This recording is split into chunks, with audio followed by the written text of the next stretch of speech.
विमर्श हुआ। Arthur Duncan नाम का आदमी जो अमेरिका का बहुत बड़ा शास्त्री था, उनकी वो तजवीजें थी, क्योंकि उनके पीछे अमेरिकन साम्राज्य और हमारा संसार बैंक और जिसको अंतर्राष्ट्रीय मुद्रा कोष बोलते हैं, उनके पीछे दिमाग काम कर रहा था। क्योंकि जो पूंजीवादी निजाम है, ये मंदवाड़े को, आर्थिक मंदवाड़े को और बेरोजगारी को अपने घर में लेके पैदा होता है। जब पूरे संसार में आर्थिक मंदवाड़ा मंडराने लगा, तो उन्होंने सोचा कि एक ऐसा कानून बनाया जाए दुनिया भर में, जिस कानून के तहत अमेरिकन साम्राज्य और यूरोपियन देश के जो कंट्री है, वो सभी उनके साथ शर्तों के तहत व्यापार करें। मैं इसके विस्तार में नहीं जाऊंगा। जब 1990-91 में हमारे दिल्ली के तख्त पे नरसिम्हा राव की अगुवाई में कांग्रेस का सरकार बना, तो इसके ऊपर बहुत बड़ा मंथन हुआ। 5 अप्रैल 1994 को विश्व व्यापार संस्था के ऊपर, जिसको WTO बोलते हैं, उसके ऊपर साइन किए गए। उस वक्त भी मेरे याद है, उस वक्त मैं नौजवान था। हमारे पंजाब से और पूरे देश से हमारी जथेबंदियों की अगुवाई में लाखों लोग लाल किला से लेकर प्रदर्शन किया इंडिया गेट तरफ, और हमारे पे लाठीचार्ज भी हुआ। हमने एक ही संदेश दिया था इस सरकार को कि तुम्हें ये आर्थिक सुधारों के नाम पे जो रास्ता ढोला है, ये रास्ता सही नहीं है, रास्ता गलत है। आप मड़ियों की तरफ जा रहे हैं, अब कब्रिस्तानों का रास्ता ढूंढ रहे हैं। सो प्यारे भराओ, जब वो लागू हो गया, उसके बाद में आज हम देखते हैं कि पहले हमारे सरकारों ने हमारा जो पब्लिक सेक्टर है, जिसको नवरत्न बोलते थे, जिसने हमारी अर्थव्यवस्था को पैरों के ऊपर खड़ा करके यहाँ तक पहुंचाया, उसको सभी को एक एक करके बेच दिया या बेचने जा रहे हैं। मैं अकेले का नाम नहीं लूंगा, आप भली भांति जानते हैं।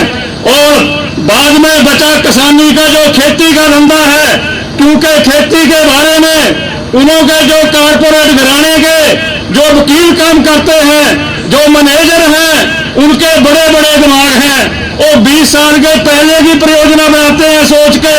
उन्होंने देखा कि हमारे कारखाने में जो कार बनती है, मोटरसाइकिल बनता है या जो कुछ भी बनता है, वो आर्थिक मंदवाड़े के कारण आज बिक नहीं रहा। आप देख रहे होंगे कि ठाव पे बड़े बड़े शोरूम खुले हुए हैं, कोई ग्राहक नहीं जा रहा। गांव में मेले लगाए जा रहे हैं कि पैसा ना दो, गाड़ी खरीद लो, इंस्टॉलमेंट कर देंगे, बाद में भर देना। उन्हों की आंख ठीकी हमारी भूमि के ऊपर, क्योंकि अनाज एक ऐसी वस्तु है, आदमी कार के बिना भी सो सकता है, पक्के के बिना सो जाएगा, वो सभी चीज से जिंदा रह सकता है। पर प्यारे किसान भाइयों, अनाज एक ऐसी वस्तु है जिसके बगैर आदमी 24 घंटे तो जिंदा रह सकता है, पर वो लंबे समय जिंदा नहीं रह सकता। इसलिए इन बेईमान कारपोरेट घरानों ने हमारी जमीन के ऊपर आंख धर ली, जो इस कानून के बीच प्रावधान दिया है। इसलिए प्यारे किसान भाइयों, मैं आपको कहना चाहता हूं कि ये कानून अकेले किसान के विरोधी नहीं, ये कानून खपतकार के विरोधी भी है, ये कानून सभी लोगों के विरोधी है। इसीलिए इस आंदोलन को पूरा जन आंदोलन के साथ पूरे देश में से जो हमारे को इसका मदद मिल रहा है। उससे अगली बात ये कि जो मोदी साहब ने कच्छ क्षेत्र में गए थे पिछले हफ्ते, वहां उन्होंने एक बात बोला था, हमने सुबह पेपर में पढ़ के मेरे को ये लगा कि शायद इसको कुछ समर्थ बख्शी होगी, कोई अकल आई होगी। वहां ने एक बयान दिया कि हम संवाद में विश्वास करते हैं, क्योंकि जो सिखों के पहले गुरु हुए हैं गुरु नानक देव जी, उन्होंने संवाद का रास्ता ढूंढा था। हमारे ग्रंथ साहब में लिखा है, मेरे भाई बैठे हैं पंजाबी, उन्होंने लिखा था कि जब तक दुनिया रही है नानक, किछ कहिए कुछ सुनिए नानक। तो उन्होंने ये संवाद का रास्ता हमारे को दिखाया। पर मैं मोदी साहब को एक पूछना चाहता हूं कि गुरु नानक देव ने 35,000 किलोमीटर पूरे संसार की यात्रा करके अरब कंट्रियों में भी गए।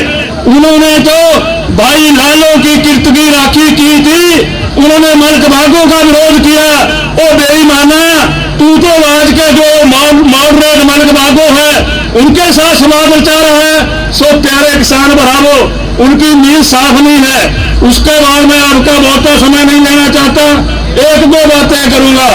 एक पिछले हफ्ते में बहुत बड़ा एक वायरल हुआ, वो कोई पत्रकार है यहाँ का जो बब्बर बोलता है अपने को, गुरचरण सिंह बब्बर। उसने कहा कि कभी भी सिंधु घाटी पे रात को फौज का अटैक हो सकता है। पहले मेरे से पहले बुलारे बोल के गए हैं। मैं फौजी और पुलिस के बारे में बताना चाहता हूँ।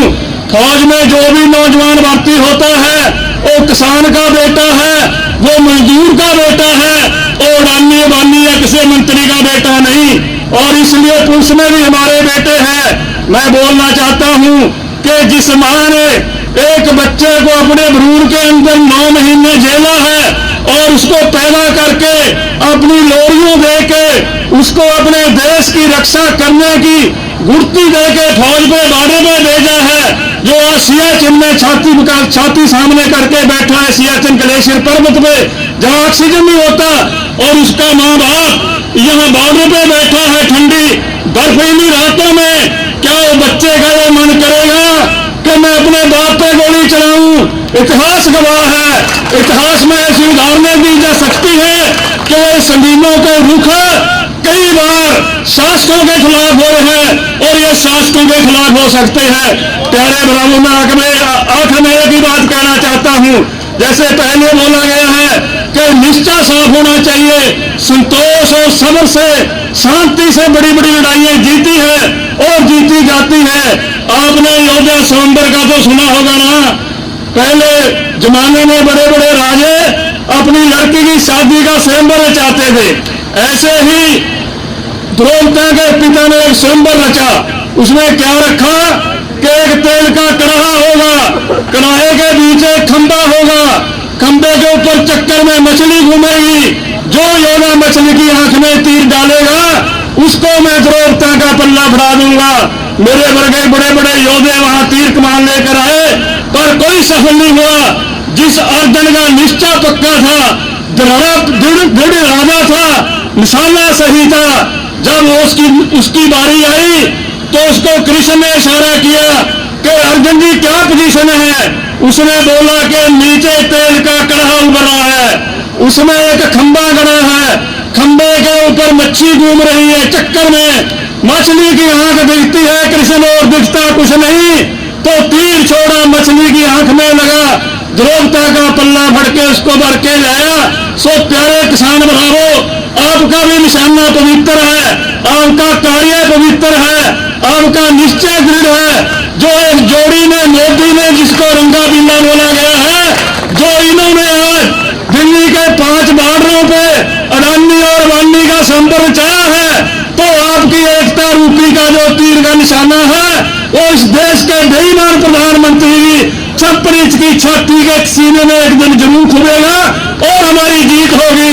सो मैं आखिर में इस निश्चय के साथ आपको विश्वास दिलाता हूं कि घबराने की कोई बात नहीं। ये मोदी अंदर से हिल चुका है और जो भी वो शरारतें कर रहा है उसके अंदर के मन की शरारतें तो इसमें सफल नहीं होगा।